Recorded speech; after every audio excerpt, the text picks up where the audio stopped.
Good morning বন্ধুরা, তোমরা তো আমার থাম্বেল দেখে বুঝে গেছো কী ব্যাপারে আমি আজকে কথা বলতে চাইছি।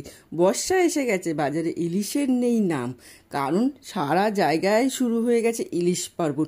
সুন্দরবন, মৌসুমী আইল্যান্ড, নানা রকম রিসোর্টে আরম্ভ হয়ে গেছে ইলিশ পার্বণ। ইলিশ তো বাজারে পাওয়াই যাচ্ছে না, তাই আমি সকালবেলা দিদির ফোন করাতেই চলে গেলাম সকাল সকাল ইলিশ খুঁজতে।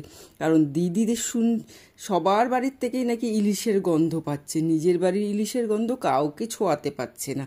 তাই তো আমাকে ফোন করে বলল আমার কালকে একটা ইলিশ চাই।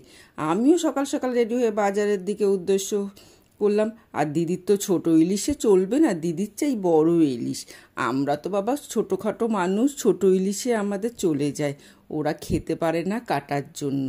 তাই তো আমি সকাল সকাল রেডি হয়ে প্রতিমাকে নিয়ে গেলাম বাজারে। সমস্ত বাজার ঘুরে দেখলাম ইলিশ তো উঠেছে প্রচুর, সে চারাপোনা সাইজের। তারপরে নানা বাজার ঘুরে আবার সে আমার নিজের পাড়ায় বিক্রমগড়ে ভেতরে ঢুকেই পেয়ে গেলাম ইলিশ। ইলিশের দাম শুনলে তো মাথায় হাড়, 1700, 1500, 1200। তারপরে আমি 1200 টাকারই একটা ইলিশ নিলাম। দেখো মাছটার সাইজটা, মাছটা তো ভীষণ ভালো। তারপর প্রতিমাকে নিয়ে গেলাম সকালের খাবার কিনতে। আর অনেক দেরি হয়ে গেছে মাছ খুঁজতে খুঁজতে, খাবার বানাবার সময় নেই। তাই তো কিনে নিলাম পাউরুটি আর ডিম, খেয়ে নেব। তারপরে আমি আস্তে আস্তে নিয়ে আসলাম মাছটা, এসে ঘরের কাজ শেষ করে চলে গেলাম দিদির বাড়ি।